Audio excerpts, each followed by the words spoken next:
Hey everybody, David here with T&D Sports Cards. Welcome to a brand new video.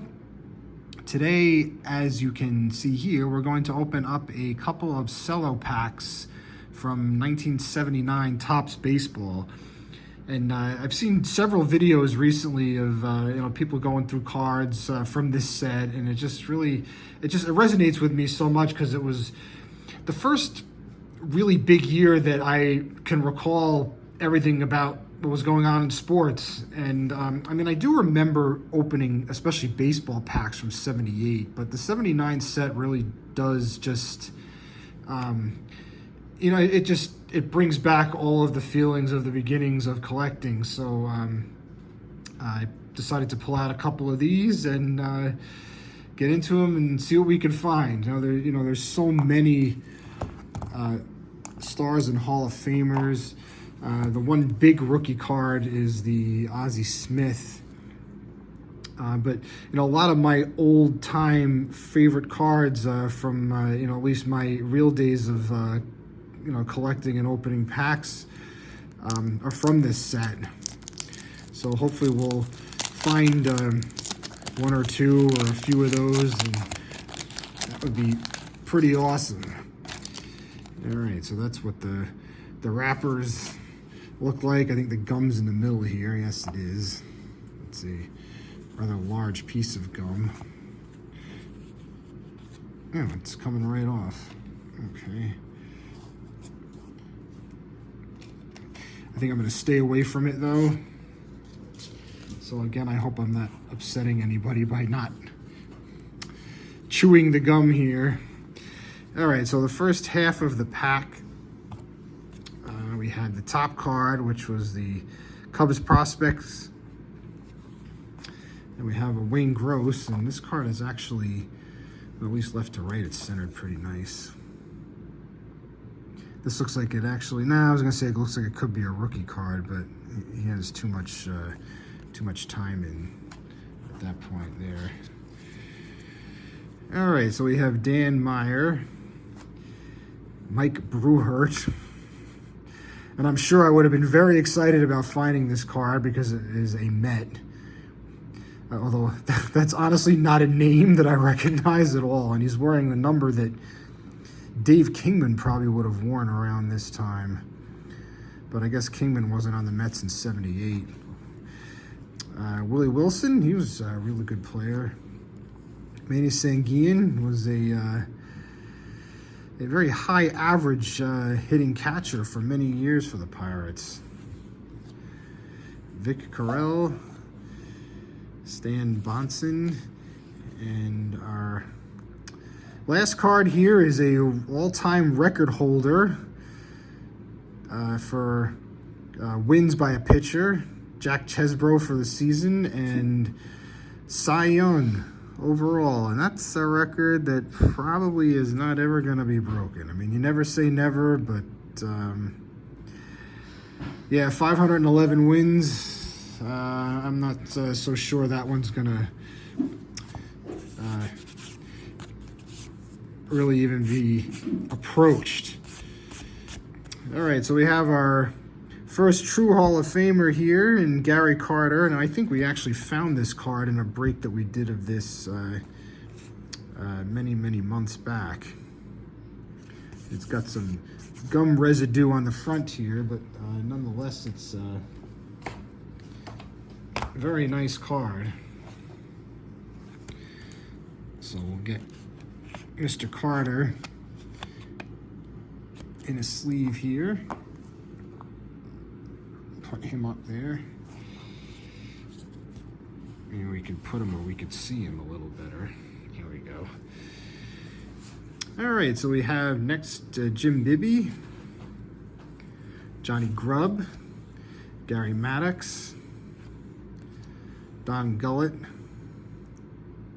It's a nice shot of him with Yankee Stadium, the old Yankee Stadium in the background. Oh, and here's the aforementioned Dave Kingman.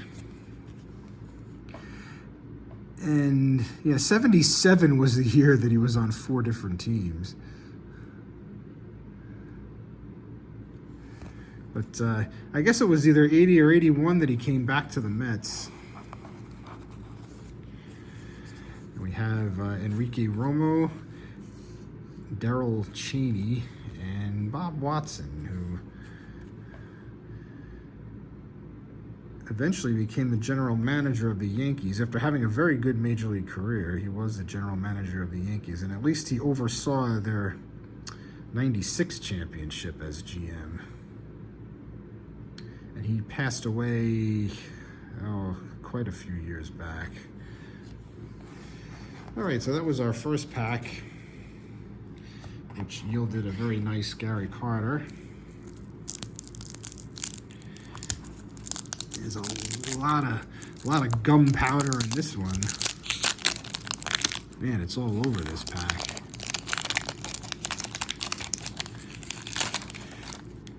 I'm afraid to see what the middle of this looks like.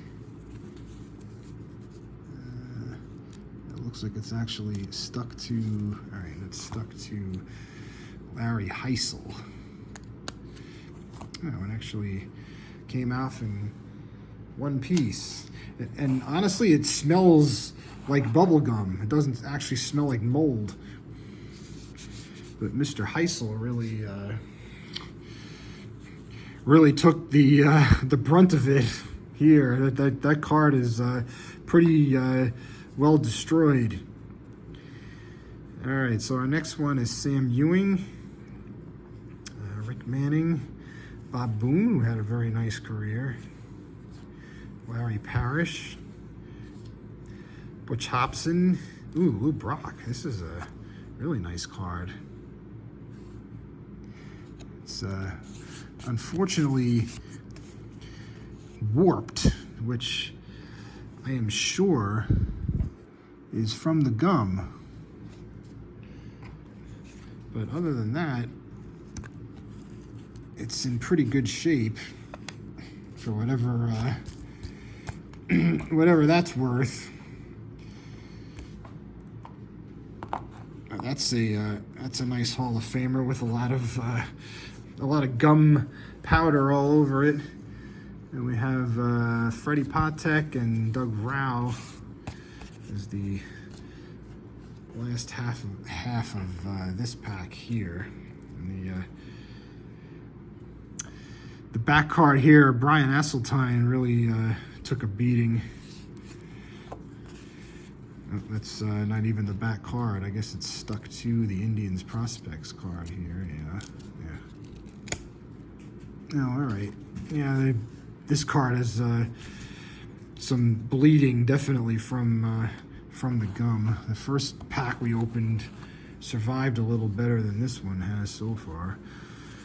All right, so we have a prospects card, and Ernie Whitt had a pretty good career. Played for the Blue Jays for a number of seasons. Jose Morales, Tom Paciorek, who had a very lengthy career. Then became a broadcaster for the White Sox for a while. I don't know if he still is, but he was definitely for quite some time.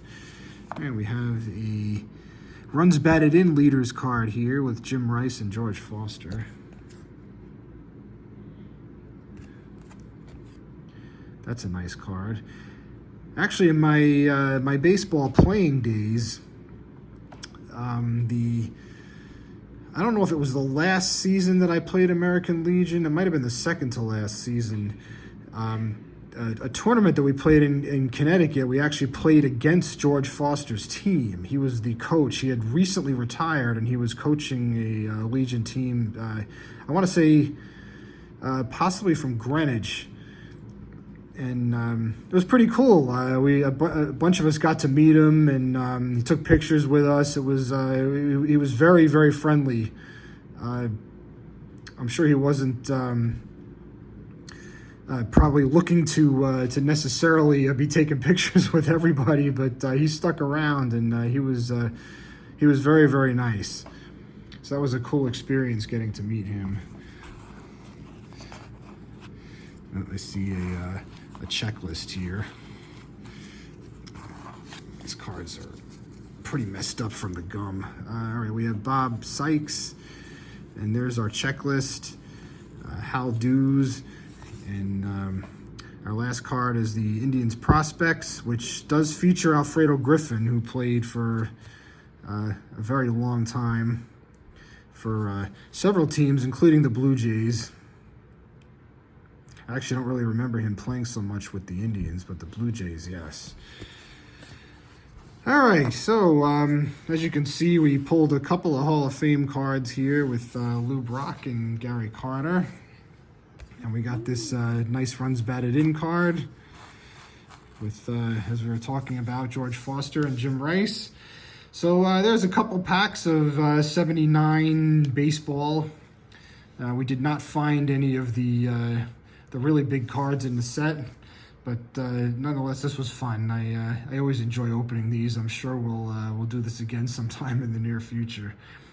All right, guys. So thank you so much for joining.